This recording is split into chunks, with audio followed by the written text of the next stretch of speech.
Welcome in to another Running with the Timberwolves podcast on the Believe Sports Network. My name is Gabe Anderson, and I'm joined, as always, by Chris Emerson. Chris, how we doing? We're a little down after last night, but, the future's still bright. I agree. And the main reason is because we still have Anthony Edwards and Naz Reid. The rest of the guys we'll talk about. But anyway, this is a Running with the Timberwolves podcast on the Believe Sports Network. Please make sure to like, share, and subscribe on YouTube and give us a 5-star rating. It really helps us out on Spotify and or Apple. You can check us out on Twitter as well you can just type in Running with the Timberwolves and then you'll find it on Twitter. I think our handle is RWTW Wolves PC. But anyway, just look up Running with the Wolves on Twitter. Make sure to follow there as well. Anyway, let's get right into it. Again, the Wolves fall by a score of 116 to 107 to the Denver Mavericks. And once again, the Wolves were in this game. I believe they were up with 5 minutes left. And again, it's just Kyrie and Luka doing amazing things. Yeah, I mean, it's hard to stop two guys that can get their own shot. If you've got two guys that are elite level at creating baskets, creating fouls, creating anything like that, and they're perimeter players, it's hard to defend that, because you'll load up on one side and then they'll just flip it over and attack it from the other. So, they're a hard team to match up with right now with the way that they're playing. They are, and it's interesting, the Wolves' inability to perform down the stretch against the Mavericks. And I even saw this earlier in the season in that one loss against the Mavericks. The Wolves had a 106 to 100 lead and then just completely fumbled it away. And don't get me wrong, a lot of that was Luka and Kyrie, but that game, I believe it was in mid-January, almost set the blueprint for what we're seeing in these playoffs. I mean, Luka is hitting tough shots. It's not like we weren't in his face. Two things I noticed. Luka is everything he's hyped up to be. And B, Mike Conley cannot guard Kyrie Irving. I'm sorry, he's 36 years old. I understand Kyrie's on the older side too, but Kyrie has some of the best handles in the NBA, and you're not going to be able to stop Kyrie Irving with a 36-year-old Mike Conley. I'm sorry, you just can't.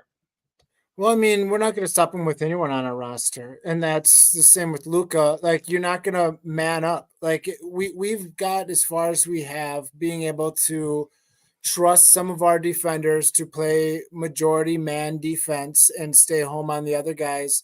And we've ran into some guys that we can't do that with. We don't have the personnel that matches up, or at least we're not playing them currently. So, yeah, I mean, superstars do superstar things, and I think this series is a real big eye opener for. It's a learning for the whole franchise. We're learning a lot, and no matter how this ends up, we're going to come out of it, I think, better. And another thing to remember, for example, Luka's been to the Western Conference Finals before. Kyrie's been to the finals before and helped win LeBron a championship. It's not like every time that a star player makes it to the Western Conference Finals in his first attempt, it's not like every time they make it to the pinnacle. Like, we got to give them a little leeway here, because it's not like they've been there before. I don't even think, has Rudy Gobert been to a Western Conference Finals? I don't think he has. No. So really, the only player on our roster who's been this far is 36-year-old Mike Conley. So, I mean, it's great experience for them to get there. Let me ask you this question, and it's kind of a loaded question. Is there any chance, now I'm not talking about win one or two games here and maybe make it to game 6, any chance of sprouting off 4 in a row and doing something that's never been seen before? For sure. I mean, there's a chance of that. I don't think it's impossible. Like, it's not like we've been blown out in any of these games. Like, we could be up 3-0 very easily with a couple better bounces, with a couple calls going our way, with a couple shots dropping that didn't drop. It could be 3-0, and people could be saying that Timberwolves are the favorite to run the championship still. Like, this hasn't been that bad of a series for us. which is what makes it even more eye-opening because at this level, like I said at the last podcast, when you're playing in the Western Conference Finals, everything has to be clicking. Like you can't have one or two guys not playing up to speed because you won't succeed with the way our roster is built that way. Everybody needs to contribute. Now, do you sense any give up on this team? Do you have any sense that they will go like, "Oh, we're down 3-0, we're on the road, let's just pack it in and get ready to go to Cancun"? Or do you think this team is going to fight till the end? What's your overall gauge on this? Oh, I think we're gonna fight to the end. I don't think there's any give up at all. Especially because like we've been right there. Like it's not like if we're basically rolling a dice or flipping a coin and calling heads or tails, and we've just happened to have it flip wrong the last 3 games. I mean, it's been that close a game. So yeah, we could rattle off two if we win the next two, and it's going into game 6, 2-3. Like it gets to be real interesting for both teams. So yeah, I mean it's again, this is a stress test for the franchise. This is what you want when you're building a young franchise around a superstar. Um, Anthony Edwards is 22 years old. The last time Dallas was in the Western Conference Finals, Luka was 22 years old. I believe from that roster to this roster, I think there's 9 different players or something like that, including like Porzingis and Brunson are off that roster, like huge names, big contracts. This is the type of time when you find out who can step up and who is going to go that extra mile to keep us in this series. Like, this is how you find out who you want on your roster going forward to build a franchise. So, these are important games for everybody. It is, and one guy who has definitely not been stepping up for the Wolves is Karl Anthony Towns. I mean, come on. You got to be better. Now, I know he had some better showing in the Denver series. He had some great games in the Sun series as well. But when the rubber hits the road here, you can't go 5 of 18 and 0 for 8 from 3. Like, you just can't and expect to win a game. Yeah, it's tough for him because I mean, like I've been harping on since this podcast started years ago, he just doesn't quite have the physical attributes to be a superstar, in my opinion. Like he doesn't have that. So he has to be an elite shot maker. Like you're gonna have to make, elite level of every shot you take, guarded or not, because you're gonna have to hit jump shots to be effective. And if you're not hitting jump shots, you have almost zero worth on the court because you're not that great defensively. You're not that stout of a rebounder. You don't move the ball well. Like you have to be an elite jump shooter. And if that's not hitting, yeah, your value is real low. So yeah, he's gonna have to shoot at an elite level for us to go anywhere. Because we can't put it all on Anthony Edwards when the defense is completely programmed to stop him right now. I agree. And we're not going to get into trade cat talk yet, which I know a lot of people are. Let's just wait until we're eliminated. We have all off season to talk Yeah, about don't that. you worry. When it comes to anything about GM and trades, this is the channel for you. I will be in deep into it. So, but there's no point, firing that up at this point. Right. We got a long offseason ahead of us. We got litigation to talk about. We got potential cat trade. And we But I might don't want still have a parade route to figure that's out. true. That's true. And This isn't I so over. so let's not get into that yet. But something I noticed, it seems like, and we've seen this a lot this season, Anthony Edwards, he had a string in the third quarter where he looked dominant. Like he was attacking the basket, he was hitting shots, he was getting anything he wanted. Where did that Anthony Edwards go in the fourth quarter? He only had 4 points in the fourth quarter, and 2 of them was a meaningless layup. Like and it seemed like the last couple possessions he wasn't even touching the ball in an offensive spot where he could even score. What's going on with Ant? Don't you think he would be a little more assertive in the fourth quarter? Yeah, I mean, our ball movement sometimes is real suspect because, we get stuck. We have trouble with like when Slow-Mo's out there, he needs the ball in his hand to be effective, which is important, but that takes the ball out of Anthony Edwards' hand. When Karl Anthony Towns is out there, a lot of times we're trying to get him going. If Rudy's out there, the only way for him to be effective offensively if Conley and Rudy are really doing a two-man game, and that takes a ball out of Edwards' hands. So sometimes schematically, it just doesn't get back over there, which I think is a problem. But part of it is when he has the ball, he has one of their best defenders on him at all times, and then on each, like on the next pass each way, that defender is shading his way. So like they're playing in all the gaps. So he really can't drive because either way he goes, there's another man standing there to help. So the whole defense is just kind of, collapsing on the paint to stop him. And if we're going to shoot 30% from three, they're going to keep doing that. So we have to shoot them out of that defense, and we haven't been doing it. So until that happens, good on Dallas for just saying we'll stop Anthony Edwards' drive.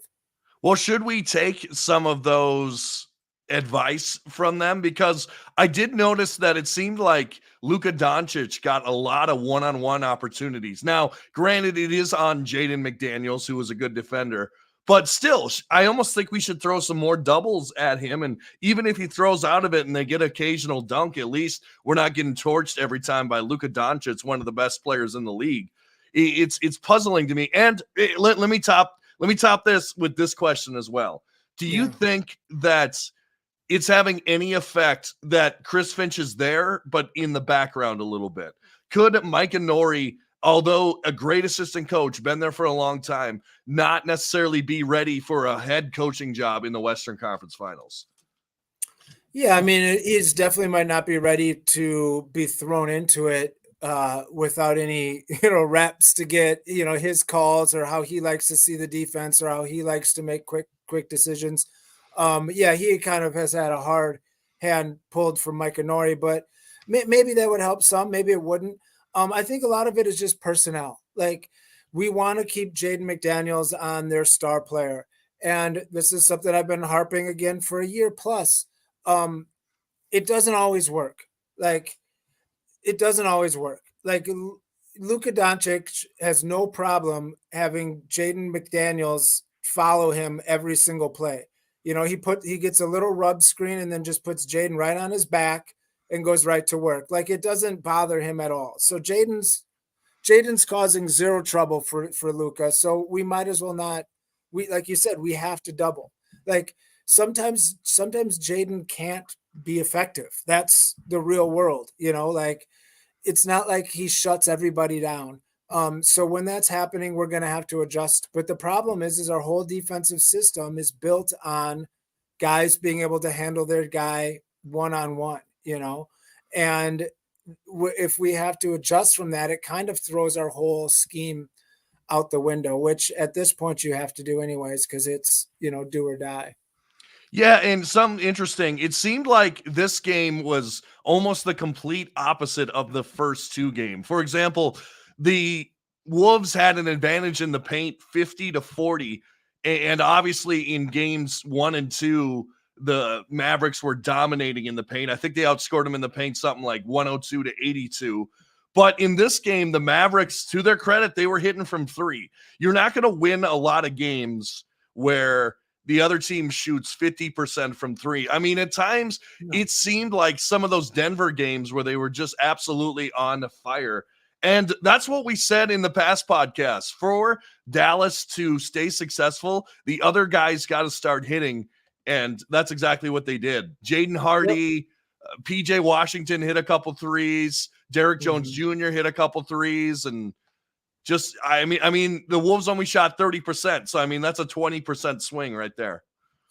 Well, and not only that, we missed 5 free throws. So that's another 5 points right there. I mean, we're not playing great, No. And part of it is like personnel. So like if you're stopping Anthony Edwards from being absolutely dynamic, and if Karl Anthony Towns isn't giving you 30 on top of that, you really don't have anything else. Like you've got Naz Reid who can do something, but Nickeil Alexander-Walker isn't doing anything, isn't blowing up for big points. Kyle Anderson is doing the best he can, and he had maybe the best game I've seen him play in a while last game. Oh yeah, he was good. But still it's 10 points. Like we're talking about, we need guys that can drop 25 points to like save a Right. game, save a series. And then you've got, Wendell Moore, you've got Luka Garza, you've got McLaughlin, like TJ Warren. Like we just don't have the roster right now to just have enough bullets in our chamber if some of our main guys are not stepping up. One guy that I would love now, obviously, I know I said we wouldn't talk about off-season talk, but one guy that I would love to see on this team is who is that? Who was the guy who was going for sixth man of the year with the Kings, but he got hurt at the Monk, end? Monk, Yeah, Malik Malik Monk. Monk. I would love to see. He would be perfect off the bench for this team. And we used to have a guy like that, kind of a poor man's guy like that in Jalen Noel, who Right. nowhere near Malik Monk. But you put Monk on this team, I think that solves a lot of our problems. But that's neither here nor there. Yeah. But I mean, it is something that this team is missing is a guard that can dribble penetrate, that can get his own shot other than Anthony Edwards. Like, and that's what Dallas has is Luca. And then if he goes out, you can have Kyrie eat for a while. We don't have that. When Anthony Edwards is out, we have to rely on ball movement or turnovers or something like that to stimulate our offense. And it just doesn't happen in the Western Conference Finals that easily. Now, I'm saying this because I'm trying to make a point, but don't get me wrong. Rudy Gobert had a great defensive year this year, and he was awesome in the regular season. But what I am going to say here is that it seems like teams that have really good guards, like example, like Luka and Kyrie, they can make a guy like Daniel Gafford look like an absolute star. I mean, Sure.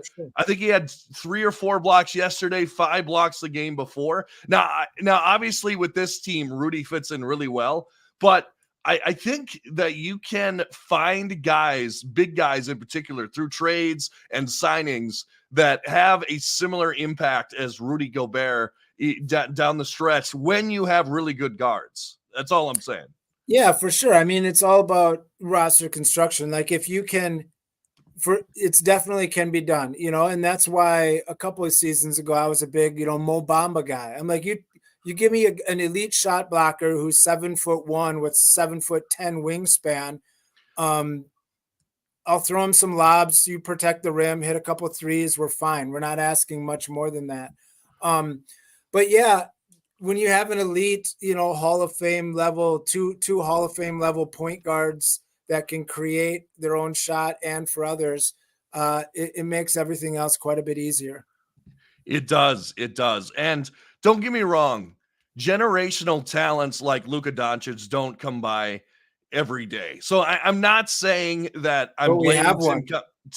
Yeah, I mean, yeah, we have Anthony Edwards. Yeah, but we guys like Kyrie and Luka don't come by every day. That's I guess that's all I am saying. And I don't know.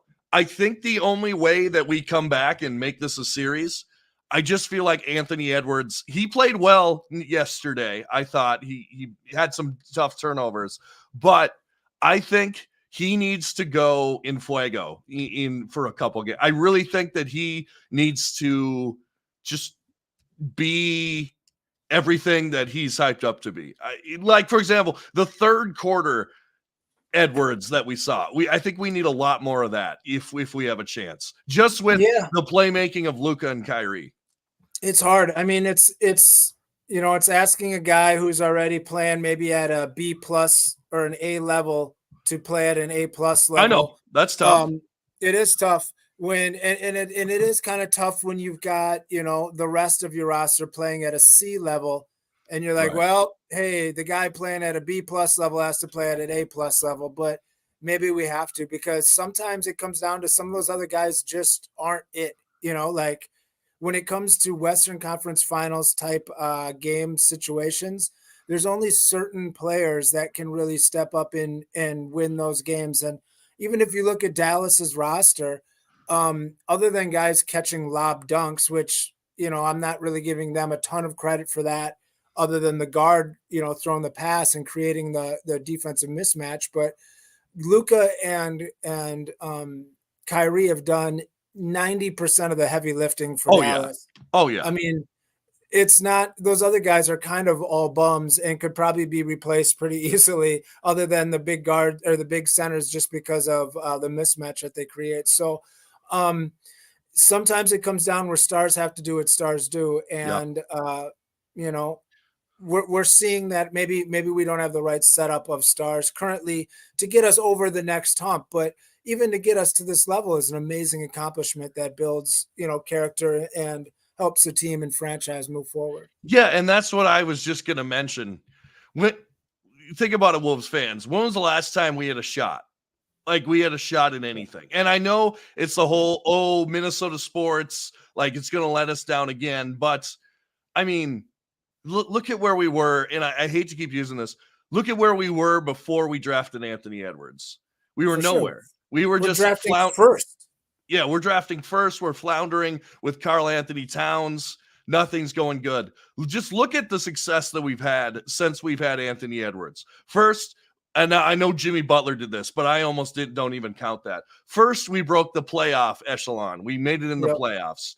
Then we made it again and made it a very tough series for the Denver Nuggets. Then what did they do this year? Sweep the Suns, extinguish the reigning champions, and now we're just caught up in a tough matchup.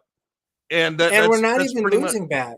Yeah. Like we said, like we're down 3-0, and we've averaged loss by 4 points. Like, and none have been, none have been double digits. Like we've been winning with, late in the fourth quarter every game. So, I mean, we're right there.